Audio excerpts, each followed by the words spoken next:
Mr. Palumbo. Thank you, Mr. Speaker. Will the sponsor yield for a few questions, please? Will you yield, Mr. Wright?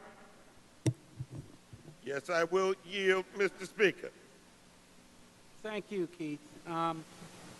Just a few. I'm just going to touch a few quick topics. I'll try not to be repetitive here. In the first page of this bill, we have any alleged criminal offense or offenses committed by a police officer in lines 5 and 6. This is specifically, this investigation would be limited to investigations of the conduct of the police officer. Is that accurate? Yes. And then further down to line 11, we have any encounter with such police officer or peace officer, any encounter.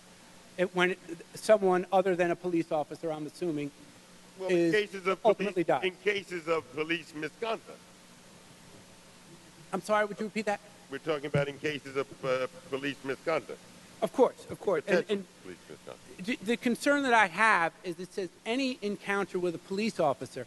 And police officers in New York State, the few examples that we've entertained so far were police officers on duty as a result of a chase or maybe a car pursuit, a vehicle pursuit, but we haven't discussed off-duty.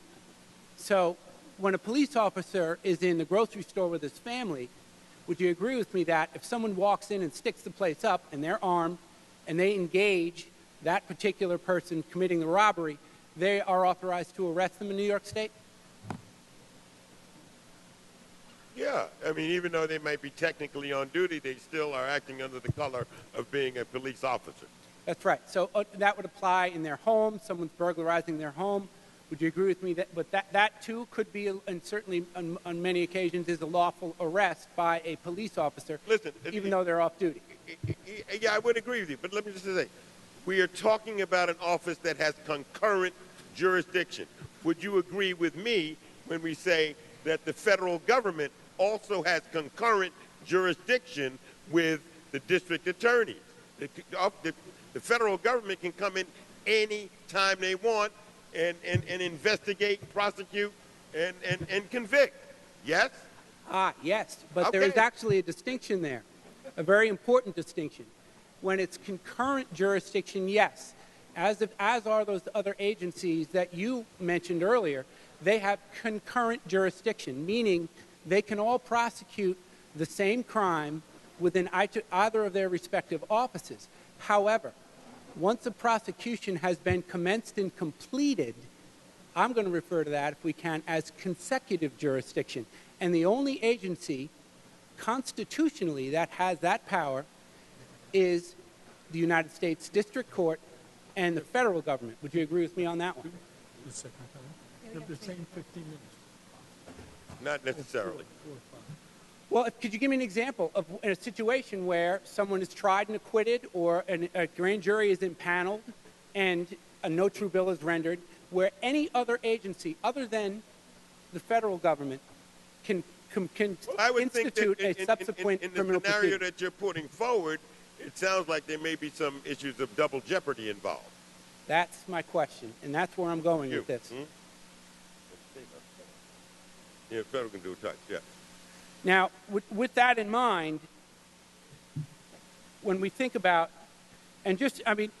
we all understand that the concept of double jeopardy, and we also understand that this was stated on numerous occasions.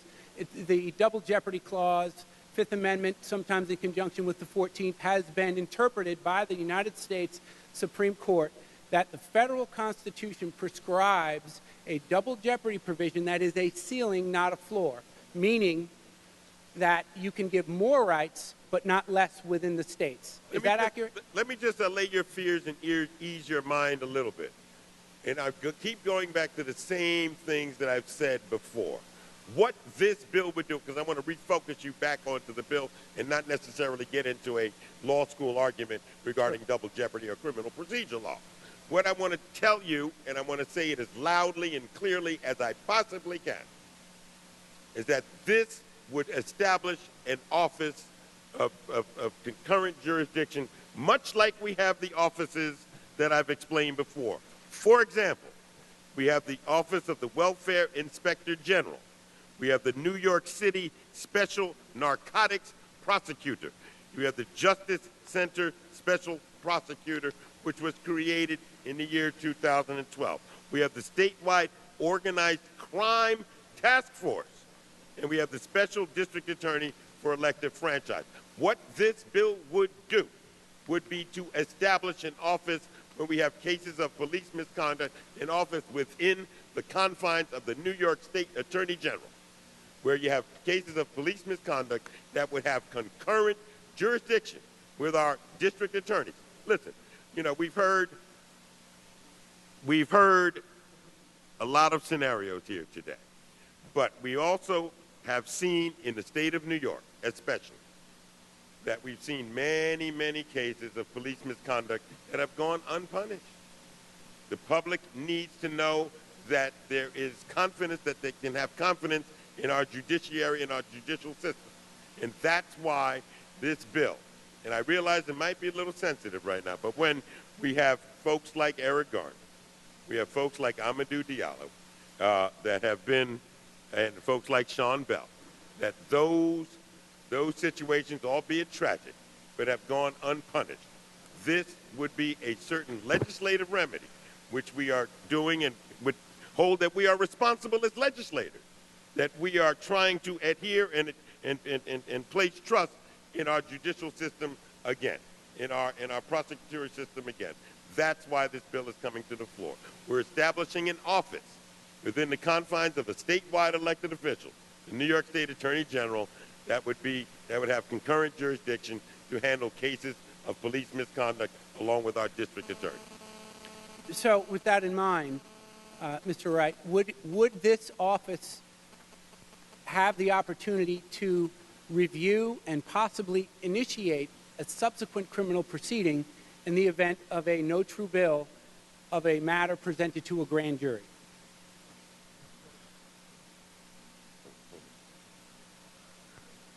The current criminal procedure law currently does that with court permission. With court permission, they could. Yeah.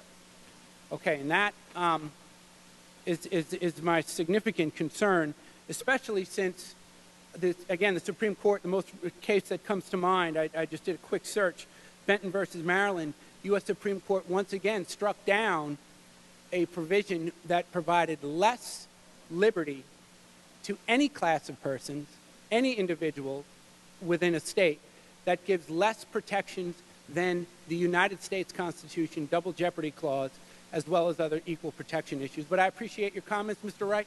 On the bill, please, Mr. Speaker. On the bill, sir. Thank you, Mr. Speaker. Now, of course, in this very, very sensitive time, with all of the concerns that are obvious throughout New York State, throughout the United States, that some people may have, we talk about restoring the public confidence. The public confidence is in those individuals that are elected as the chief prosecutor of a particular jurisdiction. Now, we do have checks and balances. That check and balance is the United States Attorney's Office or another federal agency. When you impanel a grand jury, and just by the way, from my experience as a prosecutor, and just from overall knowledge of being in the practice of law for 17 years, almost every jurisdiction presents all fatalities in police custody to a grand jury to eliminate the decision-making power from the elected official, that being the DA, where a grand jury, as we all know, 23 local folks in the community who are simply finding probable cause, reasonable cause, 12 out of 23, majority vote secures an indictment. So this is the process. This is America. This is the way it goes. We try to treat everyone equally. And in a body that is so concerned about victims' rights and individual rights, defendants' rights, the fact that we are now treating men and women in uniform completely differently as a result of their employment is a flagrant violation of our Constitution. You cannot give more rights to certain folks and then less rights to others on an equal protection side, but more importantly, this is allowing a subsequent criminal prosecution on the state level, which is clearly in violation of our law of this land. So I understand, of course we all do, understand some of these terrible tragedies that have occurred. And we have a federally and constitutional safety valve, if you want to call it that, and that is a subsequent criminal prosecution on the federal level for the same conduct.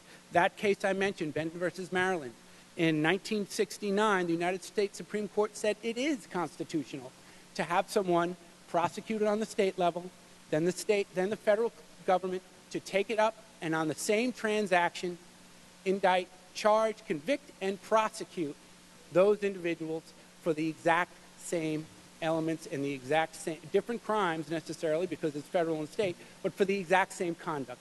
Those checks and balances exist. So the fact that we're now creating what I would suggest is a politically motivated office. We're going to have individuals appointed by our Attorney General suggest what is an appropriate prosecution and what is not after we've had a separate criminal proceeding. What is a much better idea, or at least let me suggest a constitutional idea, is a strictly concurrent jurisdiction where maybe they could take it from the local prosecutors. I'm not even saying I agree with that, but this is so flagrantly in violation of the Constitution, this has to be a no. We're all charged with a duty to uphold the Constitution. Supreme Court says it flat out. This is not legal, and for those reasons, I will be voting in the negative. Thank you.